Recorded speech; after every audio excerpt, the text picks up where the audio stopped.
Hi everyone, welcome back to the show.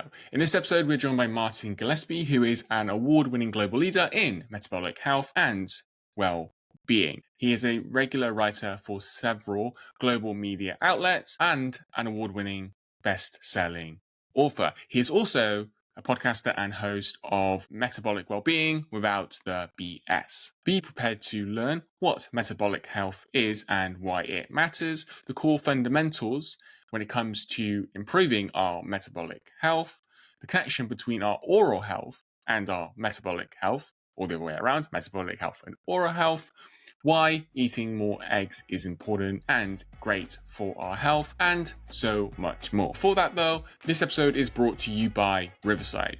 Riverside is an online studio platform designed to record, edit, and share high-quality podcasts built for growth from day one. Powered by AI, you can record in 4K video or from your phone and automatically remove filler words such as ums, as, you knows, and many other speech patterns.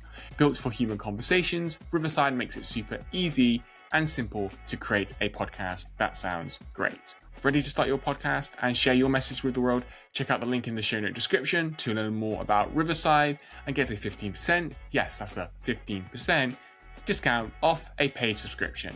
Now, on to today's episode. Martin, welcome to Raising Consciousness today. How are you doing? I'm very well, thank you. Been a busy day, but I'm so glad to be here. And thank you for the opportunity. No, the pleasure is all mine. For those who might not be familiar with you or your work, who are you and what do you do? Okay, so my name is Martin Gillespie. I'm based in Glasgow here in Scotland. And I'm a metabolic health coach. I help people be healthy. And why do you do what you do? Okay, variety of reasons. Firstly, I'm grateful to be alive because 12 years ago this very week we are recording, I was told that I had stage 4 cancer and I underwent 2.5 years of chemotherapy. And from that, it was actually a real pivotal part of my life. I was 41, 42 at the time. And I realized that there's more to life than just working 9 to 5. And if you don't have good health, you will shorten the time that you have here on this earth. And why does the work that you do matter? Like, why should somebody who's listening to this or watching to this, the topics we're going to speak about today, exploring metabolic health, like, why should they stick around and care? And why does your work matter? So, if you take the lifespan here in the United Kingdom, where we are both based right now, males die around 70, early 70s, women late 70s, early 80s. So you've only got 70 summers, 70 winters to go through. It's not that long. The downside is here in the United Kingdom, by the age, 80% of the population over the age of 60 are on medication for lifestyle diseases which are reversible with good metabolic and lifestyle intervention. No medicine will cure you of a lifestyle disease. What are some of those interventions? So the most, in my opinion, one of the most important is what we feed ourselves, what we fuel ourselves with, i.e. the nutrients that we put into our gut. Your gut, every single day, you are the CEO, the Chief Energy Officer of 30 trillion cells in your gut. Your gut has 3 key organs, your liver, pancreas, and kidney. And you have to be kind to each and every one of them in order to make sure your gut health is well. Your gut health sends signaling to your brain and to your mindset. And the majority of that is down to what we eat, how we exercise, and also how we sleep. What is metabolic health? Great question. Metabolic health is an energy. Metabolic health is a phrase in which each and every single one of us has a unique area of metabolic health. It's the ability to move properly. It's the ability to use your brain, use every organ in our bodies, both physically, mentally, and emotionally. What are some of the common misconceptions that most people, the average person on the street would have about metabolic health? So That's a great question, Luke. And if I take it, here in the UK, there is a real apathy that, oh, if I get ill, the doctor will look after me. Most medics in the United Kingdom, smart people, take 7 or 8 years to become a doctor. They will spend 30 minutes on health prevention and nutrition. Not a lot in that whole 7 years. If people don't value their health, what else matters? Your health is the greatest asset in the world. I, for sure, in the role that I have, is trying to empower people to value their health in every shape, form. From the food we eat, the fluids we drink, the relationships we have, and more importantly, the joy of actually living. Okay, so 2 questions there. The first one is around the doctor point you mentioned. Have you looked into like why that is? Because from, maybe I'm being naive, I often refer to that a lot on this podcast when I hear stats like that, because it just doesn't make any sense to me, right? So like, have you looked into that? Like, why is that the case? Is like, yeah, like that's kind of my first curiosity Sure, question. great question. So, if you look at here in the United Kingdom, we have a service called the NHS. The NHS, 60% of the NHS revenue is spent on lifestyle diseases which are preventable. However, only 3% of a health practitioner's budget is spent on preventative healthcare. So there's a massive disconnect. Medics are not trained to keep people healthy. Medics are trained to write prescriptions for drugs. The work that myself and a plethora of other people around the globe are trying to do is those drugs will not cure you. You have to take control of your health. And a lot of it is down to what we eat, how we exercise, and how we sleep, and the messaging that we have between our holistic body, i.e., every single organ in our body. Because medics are trained to look at the symptoms and not the root cause. So with that in mind, it seems from my perspective that a lot of people confuse, let's say, like the medical system or going to the doctor with actual true health. Would that be fair to kind of say that? So, there are some good medics out there that do look at holistic healthcare, but they're in a small minority. Most doctors in the UK are under extreme pressure in terms of the amount of patients that they see and also the time that they spend with a patient.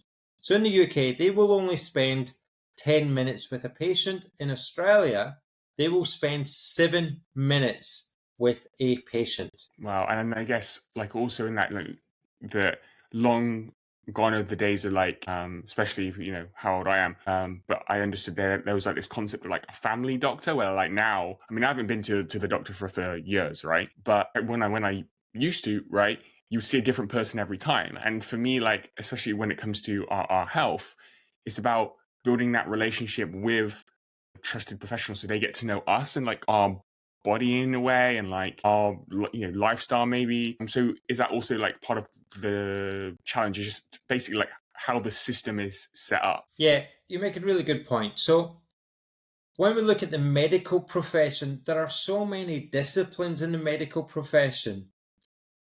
Unfortunately, we automatically think of doctors, but there are some incredible medical practitioners out there, psychologists, psychiatrists, alternative therapies that are beginning to become more mainstream. Naturopath is a great way forward that will look at the holistic individual and not just the symptom. But you are up against that mindset and that genetic mindset of let's go and see the family doctor because they know what they're doing. Yeah, true. Yeah, experienced that a lot. So where does going to see the psychiatrist or neuropath or any of these experts within their field fit into like the conversation of our overall health? You know, I think personally, from like my perspective, it is about taking back, quote unquote, control of our health, and like through a lot of the power that we have with the lifestyle choices and interventions. So I'm curious on like where these professionals can fit into like that overall puzzle, if that makes sense. So I think that's you're driving a really good conversation here, Luke. That's where there is a need for part of the work that I do in health coaching. In different geographies, so in the US and in Australia, health coaching is seen as a professional gateway and an adjunct between the doctor and the patient. And the beauty of a health coach is to put medical terms into terms that that individual will understand, but be able to adapt in their own personalized environment. And it is about personalized health coaching. So we can get deeper with that individual, we can spend longer with that individual, and we can work with them for their specific goal. A medical practitioner, particularly a doctor, does not have that incentive to spend that time with that individual. And again, to go back to that last point you made, because of how the system is set up, because they've got so many people to see, because they're just like overworked ultimately. Well, they're overworked, and also if you go to the GP and they don't know what's wrong with you, here in the UK, they might send you for a scan. So you go and see this type of specialist, a brain specialist, for example. Then you need to go and see a hematologist, then a cardiologist, and no one's pulling it all together, right?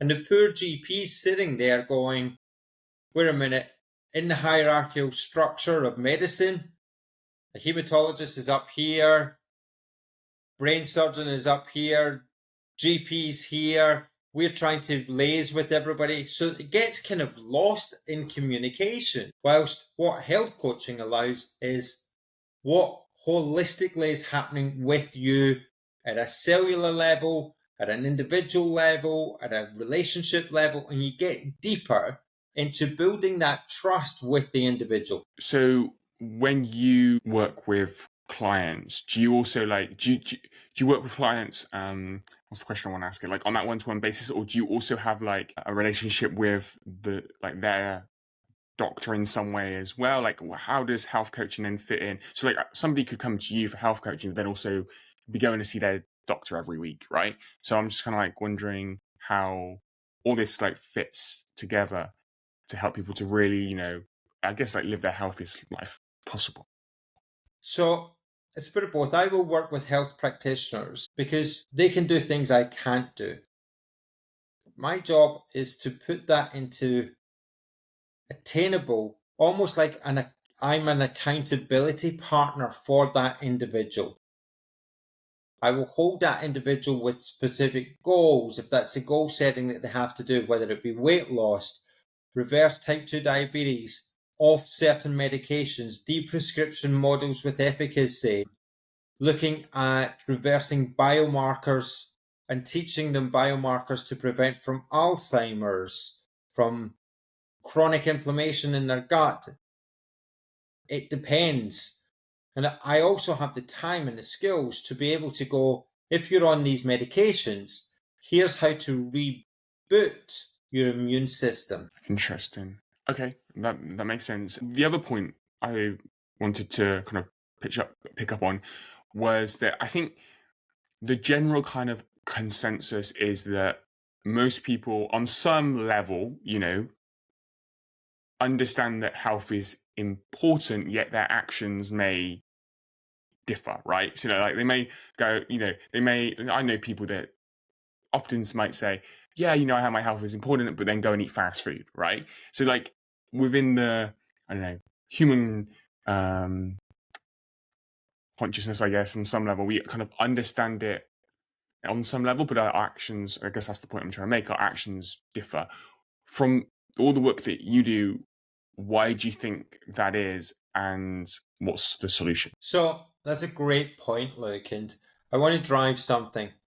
If I had $1, a pound, a euro, whatever currency you want to work in, of people that said, I eat really healthy, or I don't smoke, therefore I'm really healthy.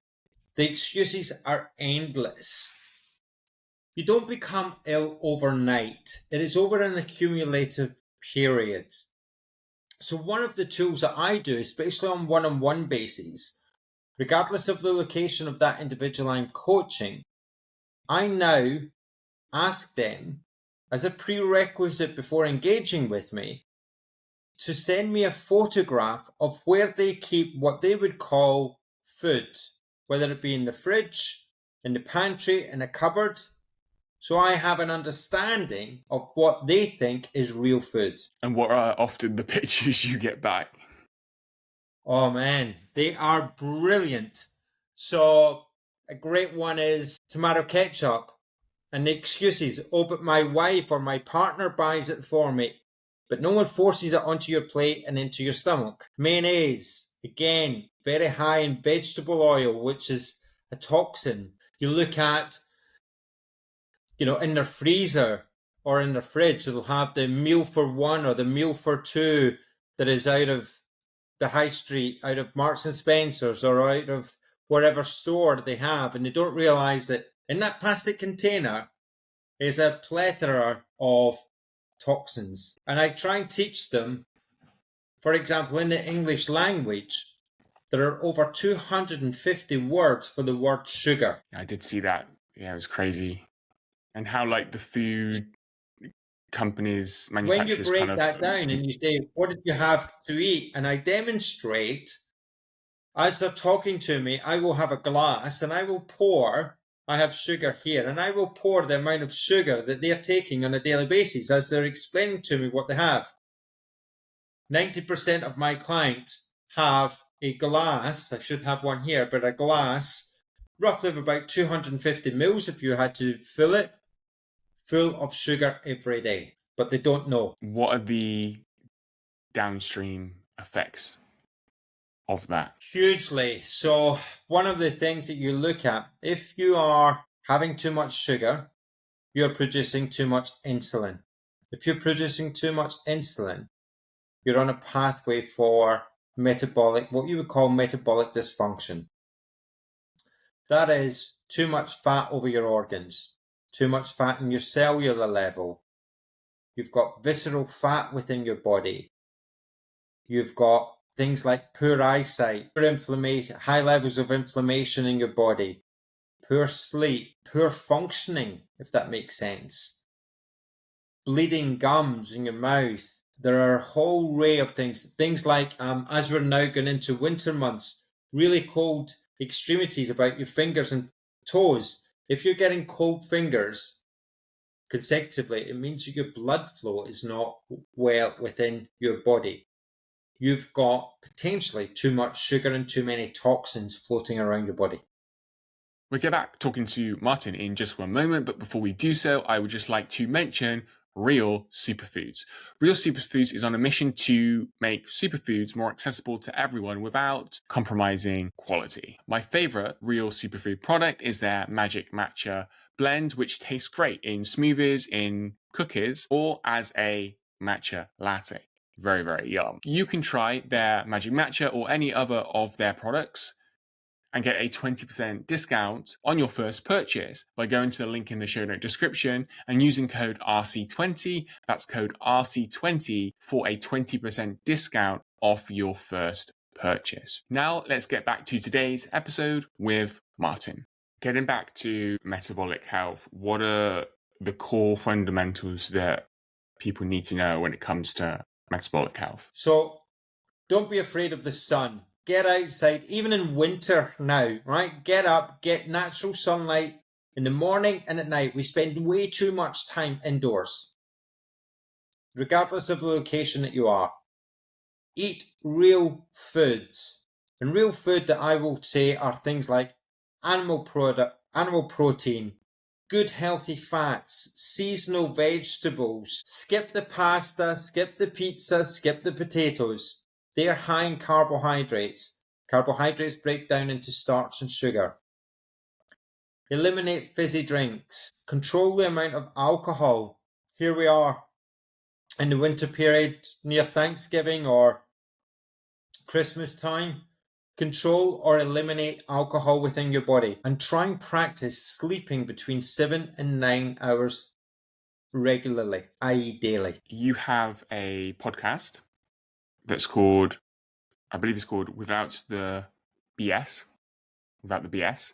Yeah, it's called Metabolic Wellbeing Without the BS, yes. So when I was researching your work and your podcast, I found the title interesting because within health, there is sometimes a lot of BS. So what does that mean to you, especially in like a health context, and how can people navigate health information, especially online, which there's a ton, and just sometimes really overwhelming for people? How can they navigate all that and get beyond the BS and actually consume information that is factual and that they can apply to their lives, and is actually therefore also going to make the biggest difference to them on their health journey, if that makes sense? So that's a great question, because it is extremely overwhelming, the amount of data that is available, whether it be online or you walk into a bookstore just now and you think, where do I start, right? So the first thing that you have to start looking at is having a goal about your own health. Being honest about your own health and well-being. Start looking at cleaning up your own room, as Jordan Peterson would say. Clean up what's happening in your body. Start looking really and honestly about what you are eating. You've also got to remember that in order for food to get into your gut and your gut brain, it's got to pass into your mouth. So be mindful of how hygienic your oral health is. So a little tip I want to share with you here, and it's a tip that you use around Alzheimer's prevention and to improve your cognitive awareness. I've noticed that you're right-handed, aren't you, Luke? Yep. Yeah, sorry, yeah, I am. So I'm going to give you a little tool that most people can do every single day, and it'll take 4 minutes. 2 minutes in the morning and 2 minutes in the evening. Start brushing your teeth with your non-dominant hand. So in your case and in my case, using the left hand to brush your teeth. That helps flow what you call the telomeres, the blood vessels in your fingers, the blood flowing in your fingers in your left hand, and it also creates a signaling in the quiet side of your brain to keep it balanced and to keep it awake. And it will take you 4 minutes. Please tell me, here's a call out to the listeners, please tell me the reasons why you cannot afford 4 minutes to look after your oral health on a daily basis. Like, definitely. Are you familiar with Jim Quick? Yes. Yeah, so I remember him sharing that before, I think from more of just a kind of like, not necessarily from like an oral health perspective, but from as you said there, like what it does to the brain and kind of, kind of stimulating that. So yeah, like it's interesting you mentioned oral health, because I was just listening to a podcast like 2 days ago exploring oral health.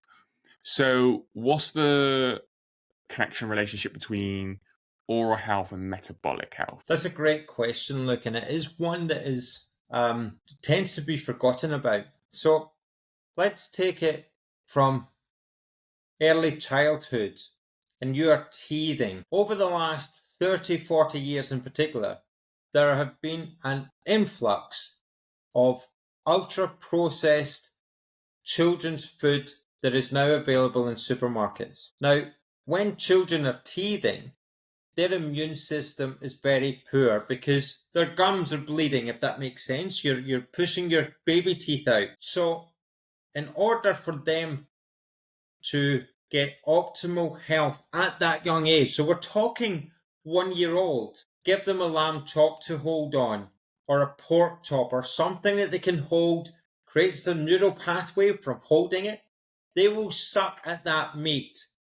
The heme iron within the meat product will help soften the gums and help the teeth come through, but more importantly, will help shape the jawline in order for them to enunciate the language in a better manner. Yeah, interesting. So the thoughts that are going through my mind is that actually, if you typically think of like baby food, it's like the complete opposite of that, right? So if there's like parents listening to this, they're like on red alert right now. You've explained the benefits of that, but like whatever, I don't know, words of maybe like, I don't want to use the word encouragement. I just think like, things like this and things that I learn about when it comes to actually how we achieve real health is so the opposite of like the mainstream, like what we've kind of been brought up to believe. So it requires a whole sort of kind of like mindset shift. So like in terms of the mindset shift, like what words of wisdom would you share with people there, if that makes sense? I kind of understand I've kind of went around the houses there a bit, but Totally. And you're driving down a great conversation here. Look, when you're doing a shift of the mindset, be kind that it's going to take a little bit of time for it to happen. It's not going to happen overnight. It's not going to happen within 3 days. One of the guidelines that I advocate, again using the analogy of babies, it takes 9 months to produce a child, right? From the moment of conception to delivery, on average. When a child is born, you've got this new beginning, if that makes sense. Your parents, you have this new child. If in your mindset that you're prepared to put in 9 months of work to reverse metabolic chaos that's happened in your body. So say you're 45 years old. There is a high chance that you have been eating crap food for at least 30 years. It's going to take your body that little bit of time to readjust. So as a guideline, to become what is known in the term fat adapted will take between 4 and 8 months, depending on where you are and how much you are prepared to do. It might happen quite quickly. Until I meet that individual, I don't know what the outcome's going to be and what the time frame. But if you're prepared to put in 9 months work, the milestones that you can achieve are incredible. And also be prepared that things might go array within that time frame as well. So say you're at a party and you end up, I mentioned about alcohol, you end up drinking too much alcohol one night. Don't overthink it. Get back on the wagon, I was going to say. Get back on the health track right away. But you will fall off it. It is a mindset shift that you are trying to shift to go from the lifestyle over here to a lifestyle here. what role do you think the current setup of things, culture of things, so like how much of an impact do you think that has on people's health, if that makes sense? So in terms of like big food, big pharma, just like the pressures to go out and drink alcohol, etc., and how people can start to, because so from my perspective, a lot of people, when it comes to their health, are just almost like, what's the word I'm looking for? Walking through, I guess, life, right? So they're going to the supermarket, they're not they're not thinking consciously about health, right? So they might have a long day at work, they go into a supermarket, and because the system, right, the culture, the society that we live in is just big food everywhere, right? They just pick something off the shelves, right? So I guess my question is like, how people can start to realize that for themselves. Like, how do you go through that process with your clients so they can start to become more health conscious? So there's a couple of steps that I do, and one of them that I adopt right away. And you mentioned there about mindset. One of the mindsets that people have is that they want to be able to do something every single day, right? And that can be quite a good guide for a lot of people. So I advocate the use of a supplement every single day to help balance blood sugar levels. Now, if you're balancing blood sugar levels, you're lowering insulin levels within your body.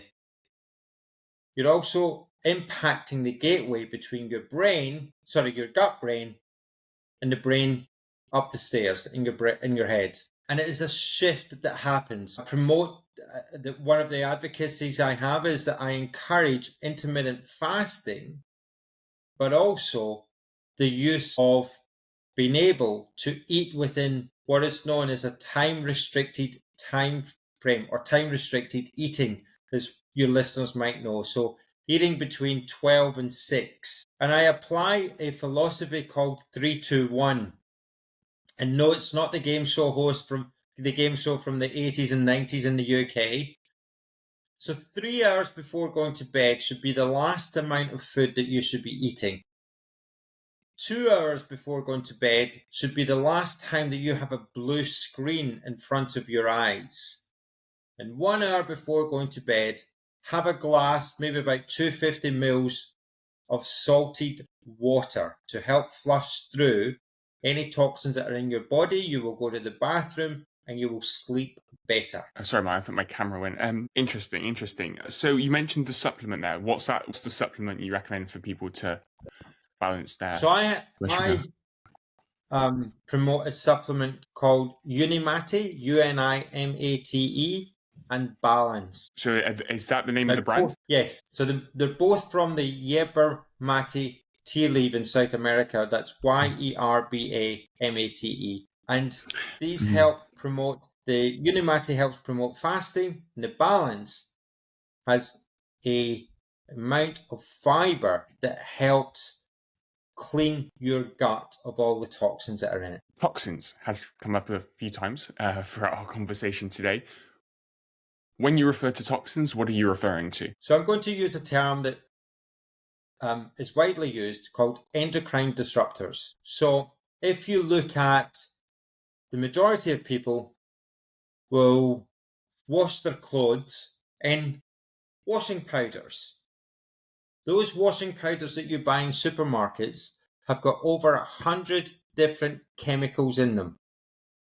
When you put them onto your skin, they seep into your skin and they cause a disruption into your bloodstream. Another example, and again, the fact that we're in the winter months here in the Northern Hemisphere, is that people burning candles in their household. When you're burning those candles, it's a thing called VOX, VOX.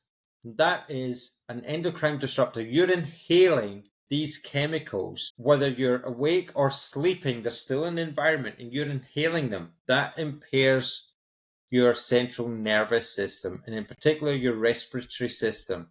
They're known as disruptors and toxins. So on that point, on the point of disruptors and toxins, what are your? I've wrote down a few that are often spoken about that I've come across within kind of health information online. So what are your thoughts on? And you have mentioned the first one beforehand: vegetable oils / seed oils. Brilliant. So one of the key things, and education, you mentioned there about education and books and all that kind of stuff. One of the key things, we're in an environment where seed oils are used extensively. And a question I have again for your listeners, the phrase in the UK, vegetable oils, where did that come from? When you squeeze a vegetable, you don't get oil out of a vegetable, right?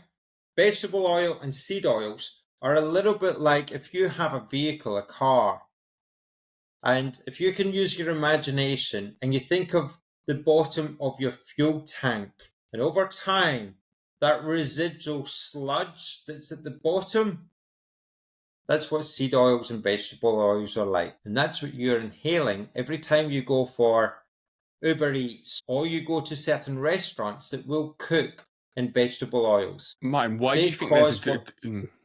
Sorry, go on. They cause what you would call rust within your body. And to plug actually someone's brilliant work, Kate Shanahan, Dr. Kate Shanahan in the US has written a brilliant book called Dark Calories around seed oils. I would highly recommend reading it and getting an understanding of the impact of seed oils in everyday food products. Because again, seed oils are used as an emulsifier in a variety of products because it's cheap. Martin, so on the seed oil point, why do you feel like there's a debate around it? Why do you think like people like Kate, with her book, highlights the dangers of it, but then another quote unquote health expert might say, actually, no, or point to some other study that they've kind of dragged out of God knows where and says, look, this contradicts kind of what the other work that shows that they're... And I'm so glad you brought that up, because recently in the UK that has been amplified through the mainstream press.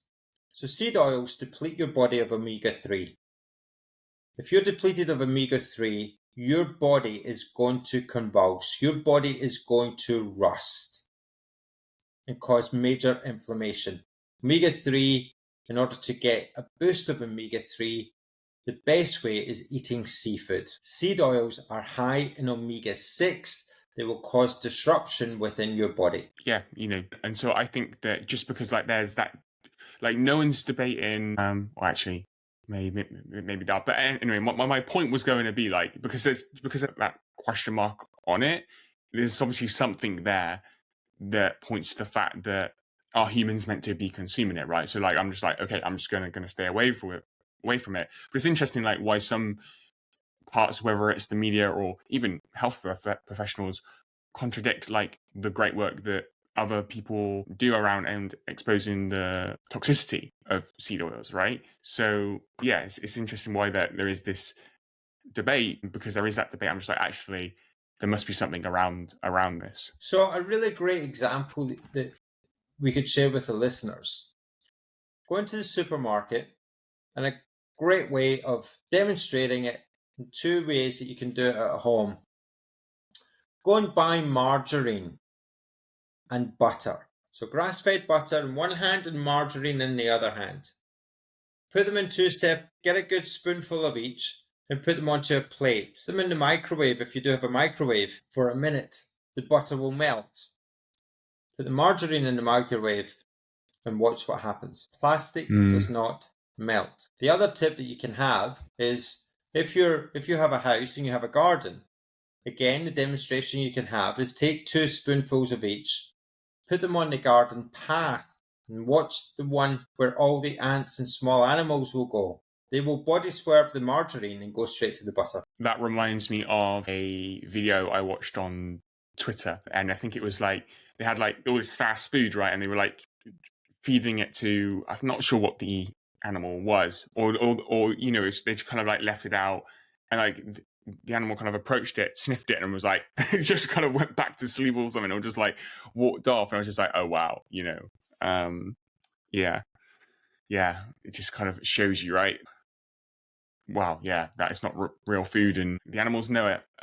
Cool. So the next one was using plastic containers to store our food, and or using plastic cutlery to cook our food. So that's a great question. Now, the abundance of plastic can seep into the food. So if you can afford glass, that's great. Taking it a little step further as well here, Luke, is looking at what we wash our utilities with is a great thing to be mindful of. So the washing up liquids that we use, if it's a dishwasher or hand wash, they've got a lot of toxins in them. So good old bicarbonated soda, magnesium salts will work wonders, and vinegar, wonders to clean your utensils. Do you think people don't want to do that because they can't be bothered and just rather go to the shop and buy something? Yeah, and I think one of the key things you have to be looking at here, Luke, is in the modern society that we live in, it's very difficult to be Snow White, if that makes sense, right? Lowering the toxic load, if you're not going to die if you're storing food in plastic containers, right? But if you can minimize the amount of toxins in your environment, you will be in a better platform. If you can lower the toxic load of food that you are eating, you will be in better health. So let's be realistic, right? You can't be walking around on eggshells, and no pun intended here, to try to be perfect. But there are some things you can do within your control. You can get good sleep, you can get outside, you can eat real foods, and you can actually exercise as well if you can. Yeah, so those for me have always been the big movers, and then sure, we can do these extra little things maybe buy glass, and maybe at the moment in our household all we have is plastic, but then over the next few months, etc., instead of next time we need to buy new cutlery, instead of with this podcast in people's minds, and obviously you have great resources out there, next time we need to buy new cutlery, etc., instead of choosing plastic, now we have the information, we can choose something else. But like Well, focusing it's on the big also, movers. I mentioned it there about a 9-month process. Here we are at the end of 2024. So if you're taking each calendar month, for example, of 2025, you can make small changes per month so that by the end of the year, you've made 12 incredible changes. Could go a long way. Correct. One of the key things you could look at, let's look at what we're washing with month 1, what we're storing in month 2, month 3. Look at the cosmetics that we're using, whether it be deodorants or moisturizers and all those things. That's month 3. So you're keeping that focus of well-being and making incremental steps along the way. I like that. My next one was using microwaves to cook our food. Big, that's a great one. So I'm not a fan of microwaves, and I can see the convenience, if that makes sense. I've not had one for about 8 years. If you can afford not to have one, I would tend to disregard it. And again, one of the things that you could look at is having, where you've got your microwave, if you do have a microwave at home, maybe having a notepad next to it and monitoring how often you actually use it and writing down why, and writing down what else you could be using, whether it be the stove or the cooker to heat up food, because that's 90% of the time that you'll be using it. Definitely. What about the lighting in most people's housing, especially in, obviously now as we're going into winter months, and maybe, the house being illuminated, just before going to bed, like all these bright lights, etc. So that's a tough one, right? And I get it. And that's where it's so critical several times a week to get up before sunrise, go for a walk, earth yourself, if that makes sense, or grounding as it might be known, both in the morning and at night time, because the UV light at night is actually good for you. The UV light in the morning is good for you. If you can, again, one of the key things you can look at here, if you are really conscious, getting you can buy red light therapy for your home. You can get onto Amazon and you can buy them like a radiator, wherever. That's also a great way of detoxifying yourself from some of the artificial lights. It's Christmas coming up soon. You could put that in your Christmas list from a loved one to buy. Excellent. I recently got myself it's not like a red light panel, it's more like a red light. It's quite a hefty light, to be honest. And I've been using that every morning, and also for like physical injury that I had, and I noticed that actually, because I was reading through some of the research that kind of said that it can kind of help with that. So interesting stuff. So this one is going to probably divide opinion. Before I share it with you, I'll share it with you. So the next one is going to be the bracket when it comes to our food as carbohydrates. So I don't think that carbohydrates is kind of a bracket, because like when you look into carbohydrates, like that's a big bracket of kind of foods that we eat, right? So I don't personally feel like all carbohydrates are, and then we label them, right, good or bad. I think like all carbohydrates are all bad all of the time. Do I feel like refined carbohydrates are quote unquote bad? I don't feel they're optimal for human health. I don't think it's real food, so like going to McDonald's, right? Like you're never going to see me in a fast food restaurant, right? The bread you buy from your supermarket shelf, like I haven't now eaten that for like 12 years or something, right? When I was 17 or 18. So what's your thoughts on kind of carbohydrates as that big kind of blanket term for a big food group? And then what was I'm looking for?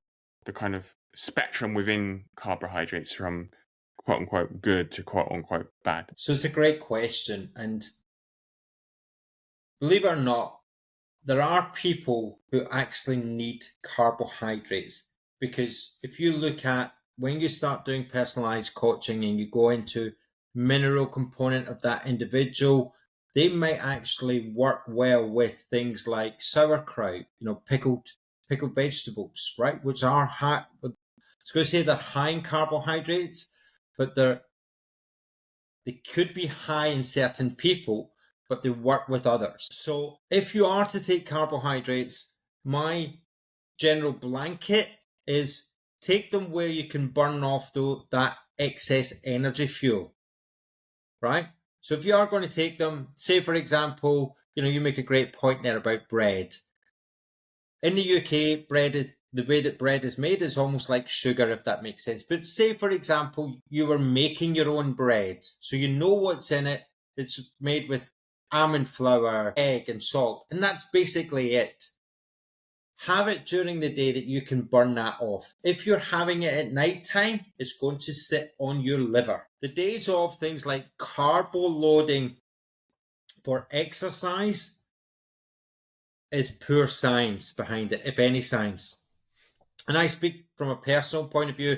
As a runner that's ran several marathons, my coach would be saying to me, carbo load the night before a marathon. So you'd be sculling down the pasta. You would hit 35 kilometers, so what, 18 miles. And you would hit the brick wall of the 26 miler. You've got no fuel left. So I'm not going to say carbohydrates are the devil, so to speak, or good and bad. Some people may need them, but it is about carbo restriction. So if you sat and you had a whole plate full of potatoes or a whole plate full of pasta, that's high in carbohydrates, guys. Oh, the other one, actually, I noticed today, I was in a supermarket today, look, rice pudding, right? Which is a quintessential British thing.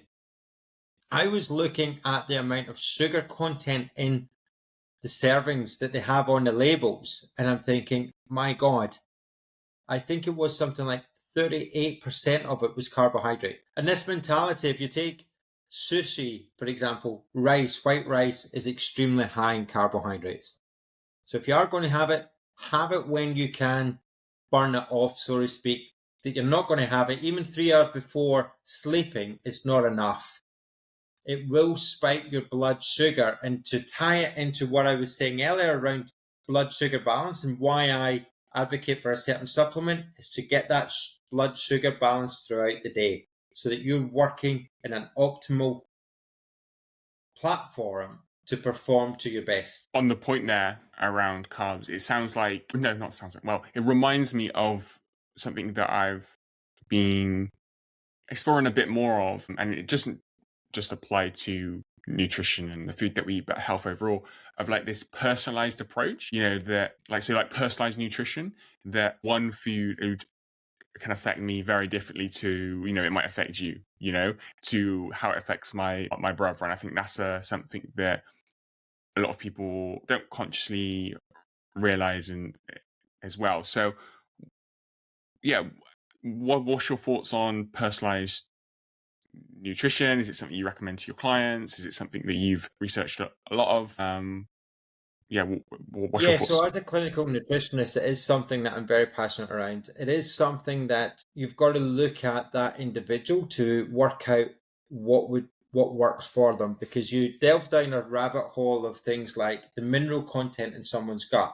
You can look at how an area called methylation, how food breaks down in that individual, and they can be a real hallmarker for someone who might be thinking that they're healthy, and then you're doing certain tweaks and you're making them really healthy. And until you actually get under the hood of what's going on, and again, that is personalized planning. For example, with fasting, that might not be right for some people, but it is a protocol that can have great benefits. And I'm talking of things like 3-day fasts or 5-day fasts can have brilliant impacts. But when it comes to actual fueling your body, you've got to look at what is affordable for that individual, but more what is going to help that individual thrive. Definitely. Martin, thank you for your time today. What's one thing on any of the topics that we've spoken about, so from metabolic health to some of the toxins that we are currently exposed to in our environment and world that we live in today, what's one thing within those topics that you feel we didn't talk about or didn't give enough light to that is going to help like the majority of people listening to this? That's a great question. Look, and just as about 5 minutes ago, I was thinking of the very thing. The most nutrient best food in the planet, eggs. Start eating more eggs on a daily basis. Again, also a little bit controversial compared to, well, with the science. Was it science? I'm not even sure. I was probably too young. That although we're like researching, get more into health and nutrition, there was like some kind of concern around like cholesterol or something, wasn't there? Like back in the day or something, I think. But yeah, like the So more in the 1992 in the UK, there was this aspect that eggs are bad for your cholesterol. And we could do a whole podcast on cholesterol, and trust me, it's been one of the biggest Let's do it. cons in the medical world in the last 30 years. Interesting. And the thing I love with eggs is that they're versatile as well, isn't it? You can cook them in different ways. And Well, it's funny, look, let me put something to you. We're both in the UK, where there is a perception we don't get enough vitamin D. In Australia, believe it or not, there is a vitamin D problem. Let me ask you, and to the listeners, why is there no vitamin D problem in the Nordic countries? good question, especially because they have less sunlight, right? Correct. Or sometimes more. Yeah, less. I thought it was less. Okay. Depending on time of year, but Less.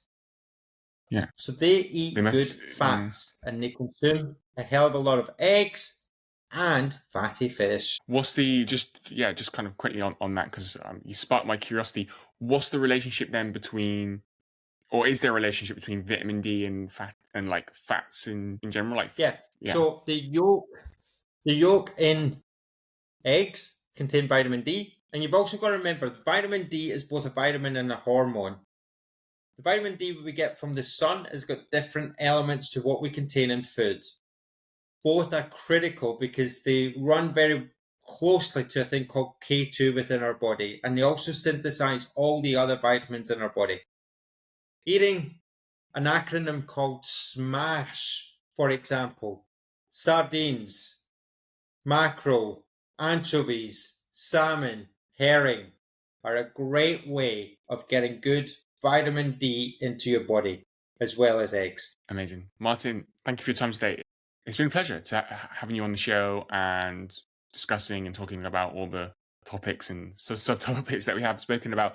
Where do people go if they want to learn more about your work and check out your podcast and connect with you? So my details are on my podcast, Metabolic Wellbeing Without the BS, and social media. The handles that I use extensively are LinkedIn, Facebook, TikTok. I've just started doing a little bit of playing around on that forum, and Instagram. Amazing. Well, I will link all your socials and your podcast in the show notes below. So wherever you're tuning into this today, if you want to get more health information without the BS, then I would recommend clicking that link and going over and checking out Martin's podcast. But Martin, thank you so much for your time today. It's been a pleasure. Thank you. It's been a pleasure. I hope that you've enjoyed my conversation today with Martin Gillespie as we've been exploring metabolic health. What are you taking away from this episode, and what positive changes are you going to make as a result? I personally loved the recommendation and great tip that Martin gave about splitting the year up in using each month of the year to improve one area of our health and or make health changes within that particular month. He gave the example of like maybe 1 month you focus on upgrading the quality of your cookware, and another month you focus on researching seasonal food and creating a plan for the rest of the year. Some examples there, but I would love to know what positive changes you are going to make as a result from listening or watching to today's episode with Martin Gillespie. Please do leave a comment and review below this episode, whether you're watching on YouTube, listening on Spotify or Apple Podcasts, or wherever else you get your podcasts from. I read every comment and review and appreciate you being here. I look forward to sharing the next episode with you really, really soon. See you then.